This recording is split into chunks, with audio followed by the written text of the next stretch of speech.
네, 안녕하세요. 경제시그널 조현선입니다. 이번 주 토요일 광화문 일대가 그야말로 보랏빛으로 변신할 예정인데요. BTS 컴백 무대 예정돼 있잖아요.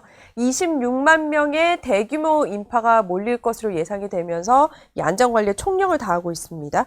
그런데 이제 K-팝 공연이 이 단순한 콘서트가 아니라 산업 이벤트가 되고 있는데요. BTS의 컴백쇼 경제 관점에서 오늘 한번 분석해 보도록 하겠습니다. 오랜만에 모셨습니다. 김헌식 평론가님 모셨습니다. 안녕하세요. 네, 안녕하십니까. 이제 또 바빠지는 시기시겠어요. 이번 주도 그렇고. 네, BTS 공연 같은 일이 많아야 이 자리에 그쵸. 자주 찾아올 수 있는데. 오시는 길에 혹시 보셨어요? 광화문은 지금 벌써부터 네, 그렇죠. 그전과 달라졌어요. 16일부터 이제 무대를 설치해가지고 네. 이제 통행을 이제 일정 정도 통제하는 모습도 있었고. 그러니까요. 이미 뭐 벽면에 샤이니지가 이제 설치가 되고 네. 있는 그런 상황이가지고 물론 워낙 큰 행사이기 때문에 가늠이 안 되는 그런 그러니까요. 상황이긴 합니다. 이게 단순 사실 뭐 컴백쇼가 아니라 OTT 플랫폼도 단독으로 중계를 한다고 하고 지금 어쨌든 뭐 전 세계가 들썩거리는 것도 있는 것 같아요. 아미 팬들 분들한테는.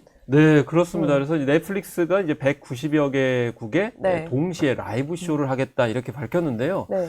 사실 넷플릭스 입장에서 이건 모험이거든요. 왜냐하면 이렇게 라이브 콘서트를 생중계한 적이 없어요. 그쵸. 그동안에 뭐 스포츠 경기, NFL이나 뭐 이제 권투 경기 정도를 이제 했었고 심지어는 뭐 야생의 세계를 뭐 라이브 하는 정도였는데 네. 그런 경우에 좀 변수가 덜 하거든요. 네. 근데 야외 공간에서 콘서트를 한다. 그것도 편집이 없이 생 라이브로 한다는 거는 모험이기 때문에 그런 점에서 이제 우려가 되는 것이 만약에 이제 트래픽이 폭주를 했을 경우에는 다운된다든지 또 화질에 문제가 있을 수 있는데 넷플릭스 입장에서는 하겠다고 밝힌 거거든요.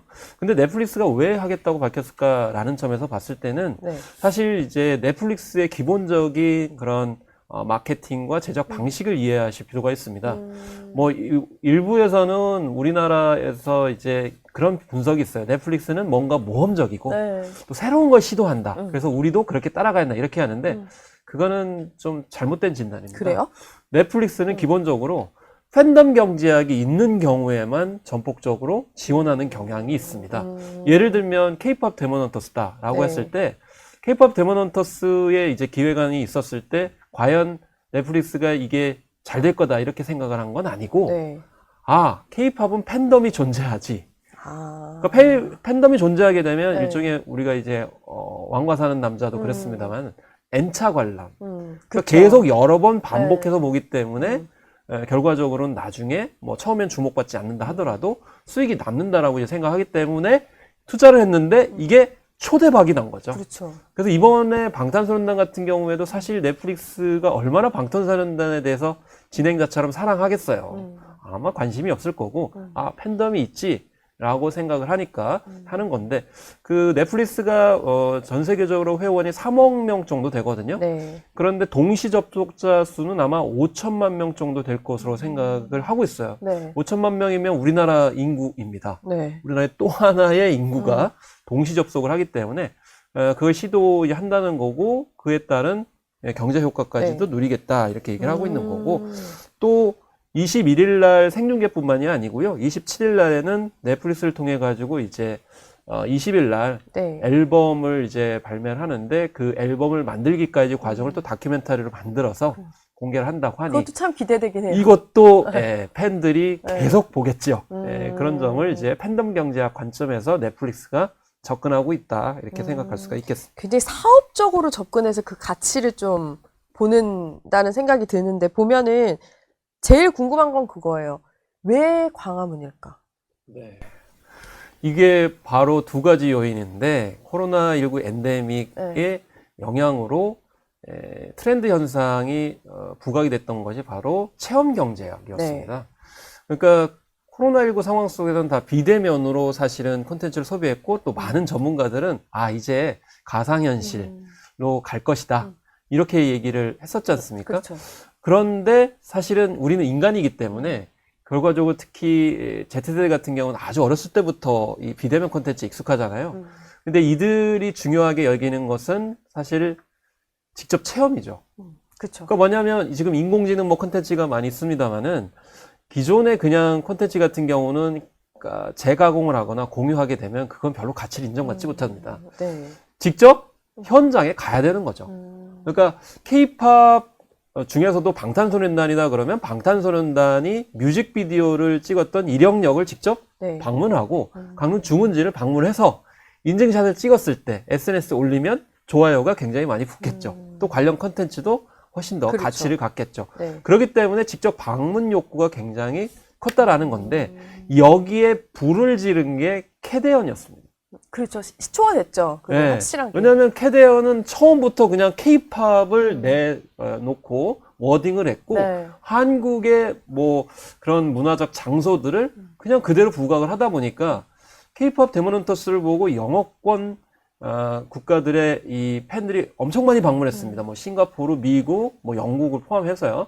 그래서 사실 작년 데이터를 보면 미국인들이 매우 많이 반영을 했고 영국도 지금 K 콘텐츠 자체에 대한 그런 이제 인지도가 굉장히 높아졌어요. 네. 사실 뭐 비하인드 소트를 말씀드리면 그 캐대언 전에는 영국 BBC가 엄청 한국에 대해서 비판적으로 했었어요. 네. 특히 K-팝에 대해서. 맞아요. 왜냐면 뭐 이제 그런 훈련 과정이라든지 네. 연습생 이제 제도 문제 관련돼서 그리고 K-뷰티에 대해서 비판했거든요. 근데 작년 말부터 변화하기 시작했어요. 확 달라졌죠. 왜냐하면 캐대언으로 인해 가지고 K-팝이나 K-컬처 팬들이 많이 늘어났기 때문에 우호적으로 바뀌었어요. 그만큼 캐대언의 역할이 커졌고 그다음에 캐대언이 공간적인 부분을 부각했던 부분을 이제 중요하게 강화를 했었던 부분을 뒤늦게 깨달은 거죠. 그래서 우리가 이거를 이제 홍보 마케팅에서는 장소성이라고 합니다. 장소성이 굉장히 중요해진 거죠. 네. 그러니까 사실 K-팝 팬들이 한국에 이제 방문 의지가 익스피리언스 경제 관점에서 봤을 때 높아졌는데 한국에 오면 근데 갈 데가 없어요. 한국에 와가지고 K-팝 아이돌들의 흔적을 이렇게 보듬어야 되는데 특히 서울 같은 경우에는요. 예를 들면 생각해 보시면 김광석 같은 경우에는 학전 네. 라이브 소극장에서 천회 공연했잖아요. 그럼 팬들은 거기 가서 방문하잖아요. 사실은 우리가 비틀즈 같은 경우에도 케빈 클럽에서 오랫동안 공연을 했어요. 그러다 보니까 거길 직접 방문하면서 관광 효과가 지금 현재 있고 그렇죠. 리버풀을 먹여 살리는 네. 굉장히 중요한 역할을 하거든요. 근데 서울에는 K-팝이 아무리 세계적으로 인기가 있다 하더라도 그런 공간이 없었던 거예요. 그 딱 특정의 공간은 없긴 하네요. 네. 듣고 보니까. 특정 공간이 없기 때문에 사실 관광 효과 또 뭐 경제 활성화 부분은 좀 덜했던 부분이기 때문에 그런 점에서 이제 광화문에 이제 집중을 하거나 그럼 광화문은 어떤 특징이 있느냐? 첫 번째는 문화 상징적인 효과가 있죠. 그렇죠. 아무래도 서울의 중심이고 또 뭐 아리랑을 이제 표방하긴 했습니다만은 우리의 전통 문화유산 특히 캐대언 때문에 우리 전통 문화유산에 굉장히 많이 관심을 가졌잖아요. 국립중앙박물관 케이스를 훨씬 더 넘어서니까요. 그리고 현실적인 부분도 있습니다. 광화문 광장은 사실은 접근성이 굉장히 뛰어나죠. 뭐 교통이라든지 아니면 또 이제 여러 가지 어떤 지적 시설들이 있는데 사실 부산에서 공연할 때 그 부분이 가장 문제가 됐었습니다. 심지어는 뭐 기장군에 이제 콘서트를 한다고 하니까 새롭게 그 인프라를 이제 설치한다는 게 굉장히 어려웠기 때문에 네. 그런 점에서 인프라나 접근 가능성이라는 점 네. 그런 점이 특징이 있었고 특히 통제 가능성이 그래도 높지 않겠는가라는 점 네. 이런 점들이 이제 주요하게 작용을 하고 있다라는 점을 이제 말씀드릴 수 있겠습니다. 이번 공연 어쨌든 뭘 하든 등장만으로도 지금 엄청난 기대를 갖고 있을 텐데 구성도 좀 그동안과는 좀 달라지는 거 아니에요? 공연 자체에? 그렇죠. 아무래도 이제 야외의 공간이라는 점에서인데 사실 이런 부분을 공연 예술에는 실경 공연이라고 얘기를 하거든요. 실경 공연이요? 그러니까 뭐 실제 배경을 중심으로 하는 거죠. 네. 예를 들면 세트장을 지어가지고 하거나 아니면 네. 공연장에서 이제 되게 무대 퍼포먼스를 하게 되는데 이번 공연은 그 뒤에 경복궁이라고 하는 실제 공간을 배경으로 해서 활용합니다. 물론 어떤 형태일지는 이제 공개가 돼봐야 네. 되겠지만 지금 알려진 바로는 경복궁의 근정전부터 해가지고 홍례문, 광화문까지 왕의 길을 방탄소년단이 이제 로드를, 길을 걸으듯이 네. 그래서 왕의 길을 걸어 나온다라는 컨셉이고 그래서 지금 대한민국 역사박물관 쪽에 지금 무대가 설치돼 있지 않습니까? 네. 거기까지 나와 있는 거고 그 다음에 22,000석 정도 되니까 1차 앞에가 이제 한 15,000석 아마 이제 좌석일 것 같고 그 다음에 광화문 대로에서 5호선 광화문역 남쪽으로 아마 스탠딩 좌석으로 7,000명 정도를 배치한다고 네. 이렇게 이제 구성이 되고 있고요. 그리고 이제 그 좌우로 아마 이제 많은 분들이 참여할 수 있기 때문에 이제 26만 명 정도로 하는 건데 그런 야외 공간을 활용한 이제 콘서트 무대인데다가 앞서서 말씀드린 넷플릭스 통해서 비대면으로 전 세계에 송출한다라는 측면이 이제 특징이다. 그렇기 때문에 일종의 물리적인 공간하고 온라인 공간이 이제 같이 맞물리게 되는 콘텐츠의 확장이 이루어진다라는 점 특징이라고 볼 수가 있겠고 그 이후에 광화문 광장에서 공연을 했었는데 거기에 가고 싶다라고 하는 이제 관광 방문 동기부여를 할 수 있는 점에서 특징이라고 볼 수가 있는 것이죠. 되게 콘서트장에서 만약에 하면 거기에 접근할 수가 없잖아요. 그렇죠. 그렇기 때문에 사실은 콘서트는 그 이후에 관광 효과나 경제 효과 차원에서는 한계가 있기 때문이고요. 네. 그리고 실제로 뭐 여러 이제 콘서트에서 하게 되면 대체적으로 제일 큰 게 한 10만 명 정도인데 우리나라 같은 경우 10만 명 정도가 불가능하고 기껏 해봤자 한 5, 6만 이 가능한 건데 그 횟수를 한 2회 정도 한다 하더라도 10만 밖에 보지 못하거든요. 그렇기 때문에 이제 그런 확장성 면에서도 네. 이제 새로운 시험이다. 아마 좀 매끄럽지 않을 가능성이 있지만 선례를 만들게 되면 그 이후에도 지속성을 하느냐도 굉장히 이제 관건입니다. 왜냐하면 지금 방탄소년단만 그 허용을 하고 있잖아요. 그러면 이제 다른 소속사들, 예를 들면 블랙핑크, 스트레이키즈, 세븐틴은 그럼 어떻게 할 거냐? 하고 싶어지겠죠. 예. 그렇죠? 그렇기 때문에 한 그룹만 하는 거냐? 그렇기 때문에 이 광화문 광장이 그 이후에도 상시 공간이 된다 그러면 훨씬 더 명소에 따라서 지역 경제 활성화가 될 수 있기 때문에 이번에 매뉴얼과 실제 사례를 어떻게 잘 만드느냐가 중요할 거라고 또 생각이 들고 있는 거죠. 이게 캐대언을 보고 국립중앙박물관이든 남산, 떡볶이 이런 게 어쨌든 관광객들이 와가지고 찾아다녔잖아요. 그렇듯이 말씀하신 대로 장소성 말씀하셨는데 이게 왕의 길이라는 게 저는 조금 상징적이 될 수 있다고 생각을 한 게 BTS가 걸었고 왕의 그렇죠. 길 그리고 한국의 역사 네. 이렇게 되면서 말씀하신 대로 장소성에 대한 관광 효과가 엄청나게 커질 수도 있을 것 같고 그렇죠. 다른 아이돌 그룹 같은 경우는 꼭 광화문이 아니어도 또 다른 어떤 제3의 장소가 또 그렇게 관광 파급에 영향을 끼칠 수도 있을 네. 것 같거든요. 그래서 그 굉장히 중요한 말씀을 하셨는데요. 이 왕의 길이 그러는 데 의미가 있습니다. 그러니까 만약에 광화문 무대에서 공연하고 그냥 내려갔다 그러면 거기 사실 보통 때는 그냥 차량이 통과하기도 하고 그렇죠. 그리고 그 자체에는 방문 효과가 이제 덜 할 수 있는 것이죠.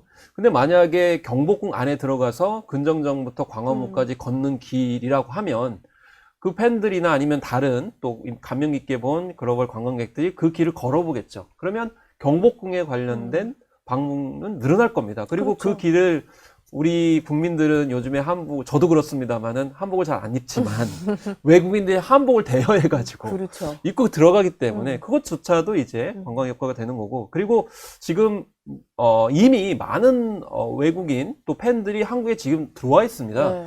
근데 우리가 좀 달리 접근해야 되는 게 뭐냐면 그 팬들은 뭐 짧게는 2주, 길게는 한 달 정도 휴가를 받아가지고 오거든요. 이미 현재 관광 소비를 하고 있어요. 부럽네요.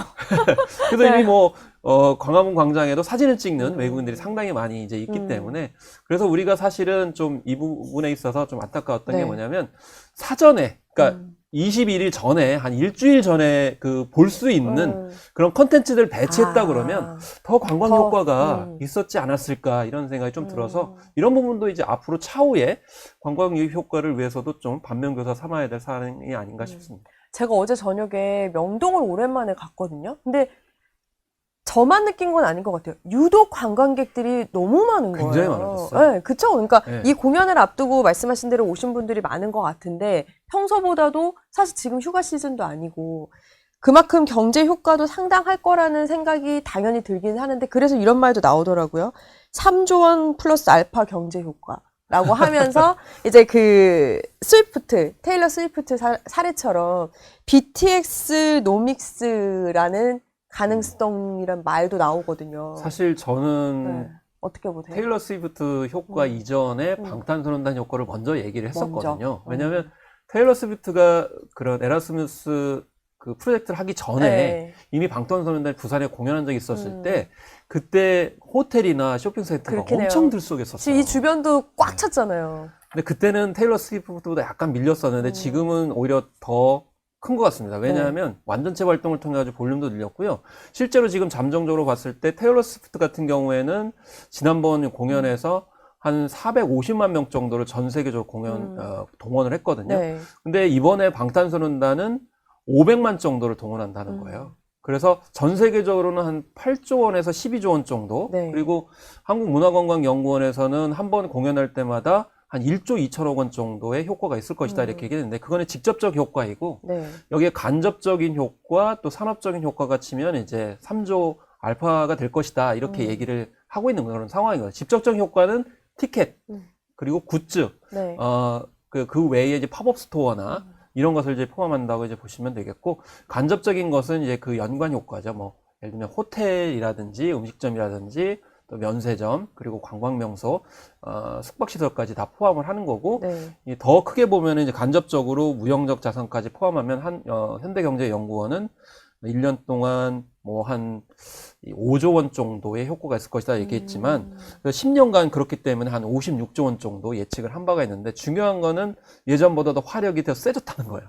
그렇기 때문에 아마 경제 효과는 더 클 것으로 이렇게 예측이 되니까 광화문에서 이렇게 공연을 하도록 이제 허용을 한 것이다 이렇게 볼 수 있죠. 화력이 더 커진 만큼 이제 투자자 관점에서 좀 보면 엔터주에 대한 기대감도 좀 높아질 수 있는 부분 아니에요? 네, 일단 엔터주 같은 경우에는 사실은 지금 이제 3세대, 4세대, 5세대까지 있는데 방탄소년단은 3세대입니다. 네. 3세대가 이제 대장주죠. 그렇기 때문에 대장주로서는 우리가 이제 쉽게 접하실 수 있는 블랙핑크 그리고 세븐틴, 방탄소년단 이제 포괄을 하게 되는데 사실 K-팝의 기본적인 특징은 보이그룹이 가장 중심입니다. 네. 보이그룹 중심에도 결국에는 방탄소년단이 중심인데 이 대장주가 사실은 군백기 때문에 네. 사라져가지고 추동력이 좀 없었던 측면이 있습니다. 이 4세대 같은 경우는 이제 스트레이키즈가 JYP의 이제 스트레이키즈가 선전을 했지만은 좀 약간 아직은 부족한 점이 있는 상황이고 그런 점에서 대장주가 다시 복귀를 하면 아무래도 탄력을 받을 수밖에 없다 이렇게 생각이 들겠고요.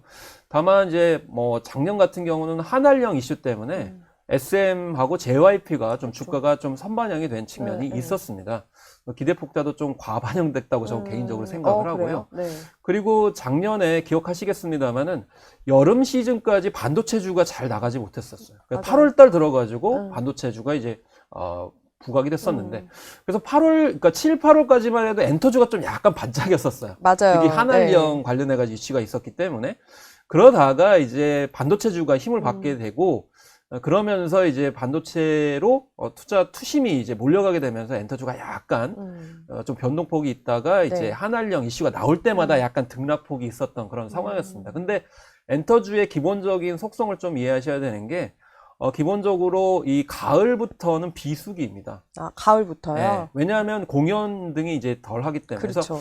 그래서 방탄소년단 82회 투어를 말씀드리는 이유가 뭐냐면 한 번 할 때마다 아까 1조 2천억 원 정도 말씀을 드렸었는데 그러다 보니까 투어의 시즌이 끝나가거든요. 가을부터는. 그러니까 실적이 이제 빠지기 시작합니다. 그러다가 이제 봄부터 기지개를 펴기 시작을 하거든요. 그렇기 때문에 이런 계절 주기를 좀 확인을 하셔가지고 하시는 게 중요합니다. 지금 그렇기 때문에 한알령 해제 때문에 아마 들어가신 분들이 있을 경우에 좀 약간 좀 곤혹스러우실 수가 있는데요. 이런 부분을 헤아리셔가지고 뭐 이제 추매를 하시거나 저점 매수를 하시는 것도 생각해 보실 필요가 있다. 그리고 지금 현재 오늘도 뭐 반도체주가 지금 급장이었는데 그런 때는 좀 엔터주가 좀 힘 빠지거든요. 그래서 BTS 이슈가 있음에도 불구하고 왜 이러냐라는 거는 이런 관점에서 좀 일단은 접근을 하셔야 된다라는 생각이 들고요. 어쨌든 BTS가 복귀를 하기 때문에 약간 좀 외면됐던 엔터주가 힘을 받을 거라는 건 충분히 저는 가능할 거라고 생각이 들고 있습니다. 오히려 반대로 이렇게 좀 힘을 못 받을 때 매수를 하는 것도 방법일 수도 있기는 하겠어요. 엔터주에 관심이 많은 분들은. 사실은 이미 매수를 하신 분들 중에는 소위 말해서 물타기를 언제 하냐라고 했을 때는 결과적으로는 지금 3월, 4월 정도가 이제 진입을 해야 되는 그런 시기다. 전 개인적으로 그렇게 생각을 하고 있거든요.